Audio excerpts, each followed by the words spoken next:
Baik, selanjutnya kita masuk ke bab kedua, sistem dan dinamika demokrasi Pancasila. A. Hakikat demokrasi. 1. Makna demokrasi. Menurut Kamus Besar Bahasa Indonesia, demokrasi merupakan istilah politik yang berarti pemerintahan rakyat. Hal tersebut dapat diartikan bahwa dalam sebuah negara demokrasi, kekuasaan tertinggi berada di tangan rakyat dan dijalankan langsung oleh rakyat atau wakil-wakil yang mereka pilih di bawah sistem pemilihan bebas. Demokrasi adalah pelembagaan dari kebebasan. Artinya, kebebasan yang dimiliki rakyat diatur dan diarahkan oleh sebuah lembaga kekuasaan yang sumber kekuasaannya berasal dari rakyat dan dijalankan sendiri oleh rakyat, sehingga kebebasan yang mereka miliki dapat dilaksanakan secara bertanggung jawab dan tidak melanggar kebebasan yang dimiliki orang lain. 2. Klasifikasi demokrasi. Keanekaragaman sudut pandang membuat demokrasi dapat dikenal dari berbagai macam bentuk. Berikut ini dipaparkan beberapa macam bentuk demokrasi. A. Berdasarkan titik berat perhatiannya. Dilihat dari titik berat yang menjadi perhatiannya, demokrasi dibedakan ke dalam 3 bentuk. 1. Demokrasi formal, yaitu suatu demokrasi yang menjunjung tinggi persamaan dalam bidang politik, tanpa disertai upaya untuk mengurangi atau menghilangkan kesenjangan dalam bidang ekonomi. Bentuk demokrasi ini dianut oleh negara-negara liberal. Kedua, demokrasi material, yaitu demokrasi yang dititik beratkan pada upaya menghilangkan perbedaan dalam bidang ekonomi, sedangkan persamaan dalam bidang politik kurang diperhatikan, bahkan kadang-kadang dihilangkan. Bentuk demokrasi ini dianut oleh negara-negara komunis. 3. Demokrasi gabungan, yaitu bentuk demokrasi yang mengambil kebaikan serta membuang keburukan dari bentuk demokrasi formal dan material. Bentuk demokrasi ini dianut oleh negara-negara non-blok. Selanjutnya, klasifikasi demokrasi berdasarkan ideologi. Berdasarkan ideologi yang menjadi landasannya, demokrasi dapat dibedakan ke dalam 2 bentuk. Pertama, demokrasi konstitusional atau demokrasi liberal, yaitu demokrasi yang didasarkan pada kebebasan atau individualisme. Ciri khas pemerintahan demokrasi konstitusional adalah kekuasaan pemerintahannya terbatas dan tidak diperkenankan banyak melakukan campur tangan dan bertindak sewenang-wenangnya terhadap rakyatnya. Kekuasaan pemerintah dibatasi oleh konstitusi. Yang kedua, demokrasi rakyat atau demokrasi protelar, yaitu demokrasi yang didasarkan pada paham Marxisme, komunisme. Demokrasi rakyat mencita-citakan kehidupan yang tidak mengenal kelas sosial. Manusia dibebaskan dari keterikatannya kepada pemilikan pribadi tanpa ada penindasan serta paksaan. Akan tetapi, untuk mencapai masyarakat tersebut, apabila diperlukan, dapat dilakukan dengan cara paksa atau kekerasan. Menurut Mr. Krenberg, demokrasi rakyat lebih mendewakan pemimpin. Sementara menurut pandangan Miriam Budiarjo, komunisme tidak hanya merupakan sistem politik, tetapi juga mencerminkan gaya hidup yang berdasarkan nilai-nilai tertentu. Negara merupakan alat untuk mencapai komunisme dan kekerasan dipandang sebagai alat yang sah. C. Berdasarkan proses penyaluran kehendak rakyat. Menurut cara penyaluran kehendak rakyat, demokrasi dapat dibedakan ke dalam 2 bentuk. Pertama, demokrasi langsung, yaitu paham demokrasi yang mengikut sertakan setiap warga negaranya dalam permusyawaratan untuk menentukan kebijaksanaan umum negara atau undang-undang secara langsung. Kedua, demokrasi tidak langsung, yaitu paham demokrasi yang dilaksanakan melalui sistem perwakilan. Penerapan demokrasi seperti ini berkaitan dengan kenyataan suatu negara yang jumlah penduduknya semakin banyak, wilayahnya semakin luas, dan permasalahan yang dihadapinya semakin rumit dan kompleks. Demokrasi tidak langsung atau demokrasi perwakilan biasanya dilaksanakan melalui pemilihan umum. 3. Prinsip-prinsip demokrasi. Henry B. Mayo, sebagaimana dikutip oleh Miriam Budiarjo dalam bukunya yang berjudul Dasar-Dasar Ilmu Politik, mengungkapkan prinsip dari demokrasi yang akan mewujudkan suatu sistem politik yang demokratis. Adapun prinsip-prinsip tersebut sebagai berikut. A. Menyelesaikan perselisihan dengan damai dan secara melembaga. B. Menjamin terselenggaranya perubahan secara damai dalam suatu masyarakat yang sedang berubah. C. Menyelenggarakan pergantian pemimpin secara teratur. D. Membatasi pemakaian kekerasan sampai minimum. E. Mengakui serta menganggap wajar adanya keanekaragaman. F. Menjamin tegaknya keadilan. Kemudian, menurut Alamudi, sebagaimana dikutip oleh Sri Mulyan dan Saifullah dalam bukunya yang berjudul Ilmu Kewarganegaraan, suatu negara dapat disebut berbudaya demokrasi apabila memiliki suku guru demokrasi sebagai berikut. A. Kedaulatan rakyat. B. Pemerintahan berdasarkan persetujuan dari yang diperintah. C. Kekuasaan mayoritas. D. Hak-hak minoritas. E. Jaminan hak-hak asasi manusia. F. Pemilihan yang bebas dan jujur. G. Persamaan di depan hukum. H. Proses hukum yang wajar. I. Pembatasan pemerintahan secara konstitusional. J. Pluralisme sosial, ekonomi, dan politik. K. Nilai-nilai toleransi, pragmatisme, kerjasama, dan mufakat.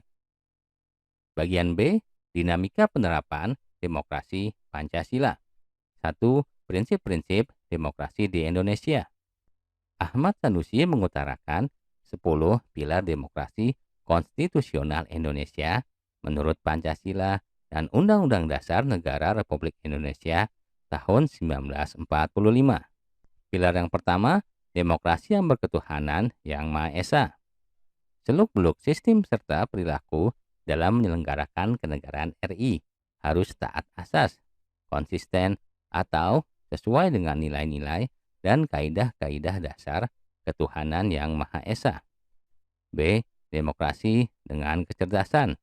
Mengatur dan menyelenggarakan demokrasi menurut Undang-Undang Dasar Negara Republik Indonesia tahun 1945 bukan dengan kekuatan naluri, kekuatan otot, atau kekuatan massa semata. Pelaksanaan demokrasi itu justru lebih menuntut kecerdasan rohaniah, kecerdasan akliyah, kecerdasan rasional, dan kecerdasan emosional. C. Demokrasi yang berkedaulatan rakyat. Kekuasaan tertinggi ada di tangan rakyat. Secara prinsip, rakyatlah yang memilih atau memegang kedaulatan itu. Dalam batas-batas tertentu, kedaulatan rakyat itu dipercayakan kepada wakil-wakil rakyat di MPR dan DPRD. D. Demokrasi dengan rule of law. Hal ini mempunyai 4 makna penting. Pertama, kekuasaan negara Republik Indonesia harus mengandung, melindungi, serta mengembangkan kebenaran hukum, bukan demokrasi ugal-ugalan, demokrasi dagelan, atau demokrasi manipulatif. Kedua, kekuasaan negara memberikan keadilan hukum, bukan demokrasi yang terbatas pada keadilan formal dan pura-pura. Ketiga, kekuasaan negara menjamin kepastian hukum, bukan demokrasi yang membiarkan kesemrawutan atau anarki. Keempat, kekuasaan negara mengembangkan manfaat atau kepentingan hukum, seperti kedamaian dan pembangunan, bukan demokrasi yang justru mempopulerkan fitnah dan hujatan, atau menciptakan perpecahan, permusuhan, dan kerusakan. E. Demokrasi dengan pemisah kekuasaan negara. Demokrasi menurut Undang-Undang Dasar Negara Republik Indonesia tahun 1945 bukan saja mengakui kekuasaan negara Republik Indonesia yang tidak terbatas secara hukum, melainkan juga demokrasi itu dikuatkan dengan pembagian kekuasaan negara dan diserahkan kepada badan-badan negara yang bertanggung jawab. Jadi, demokrasi menurut Undang-Undang Dasar Negara Republik Indonesia tahun 1945 mengenal semacam pembagian dan pemisahan kekuasaan dengan sistem pengawasan dan perimbangan. F. Demokrasi dengan hak asasi manusia. Demokrasi menurut Undang-Undang Dasar Negara Republik Indonesia tahun 1945 mengakui hak asasi manusia yang tujuannya bukan saja menghormati hak-hak asasi manusia, melainkan terlebih-lebih untuk meningkatkan martabat dan derajat manusia seutuhnya. G. Demokrasi dengan pengadilan yang merdeka. Demokrasi menurut Undang-Undang Dasar Negara Republik Indonesia tahun 1945 menghendaki diberlakukannya sistem pengadilan yang merdeka, yang memberi peluang seluas-luasnya kepada semua pihak yang berkepentingan untuk mencari dan menemukan hukum yang seadil-adilnya. Di muka pengadilan yang merdeka, penggugat dengan pengacaranya, penuntut umum dan terdakwa dengan pengacaranya mempunyai hak yang sama untuk mengajukan konsideran atau pertimbangan, dalil-dalil, fakta-fakta, saksi, alat pembuktian, dan petitumnya. H. Demokrasi dengan otonomi daerah. Otonomi daerah merupakan pembatasan terhadap kekuasaan negara, khususnya kekuasaan legislatif dan eksekutif di tingkat pusat, dan lebih khusus lagi pembatasan atas kekuasaan presiden. Undang-Undang Dasar Negara Republik Indonesia tahun 1945 secara jelas memerintahkan dibentuknya daerah-daerah otonom pada provinsi dan kabupaten atau kota. Dengan peraturan pemerintah, daerah-daerah otonom itu dibangun dan disiapkan untuk mampu mengatur dan menyelenggarakan urusan-urusan pemerintahan sebagai urusan rumah tangganya sendiri yang diserahkan oleh pemerintah pusat kepada pemerintah daerah. I. Demokrasi dengan kemakmuran. Demokrasi itu bukan hanya soal kebebasan dan hak, bukan hanya soal kewajiban dan tanggung jawab, bukan pula hanya soal mengorganisir kedaulatan rakyat atau pembagian kekuasaan kenegaraan. Demokrasi itu bukan pula hanya soal otonomi daerah dan keadilan hukum. J. Demokrasi yang berkeadilan sosial. Demokrasi menurut UUD 1945 menggariskan keadilan sosial di antara berbagai kelompok, golongan, dan lapisan masyarakat. Tidak ada golongan, lapisan, kelompok, satuan, atau organisasi yang jadi anak emas, yang diberi berbagai keistimewaan atau hak-hak khusus. Selanjutnya, periodisasi perkembangan demokrasi Pancasila. A. Pelaksanaan demokrasi di Indonesia pada periode 1945 sampai 1949. Pada masa pemerintahan Revolusi Kemerdekaan, pelaksanaan demokrasi baru terbatas pada berfungsinya pers yang mendukung revolusi kemerdekaan. Adapun elemen-elemen demokrasi yang lain belum sepenuhnya terwujud karena situasi dan kondisi yang tidak memungkinkan. Hal ini dikarenakan pemerintah harus memusatkan seluruh energinya bersama-sama rakyat untuk mempertahankan kemerdekaan dan menjaga kedaulatan negara agar negara kesatuan tetap hidup.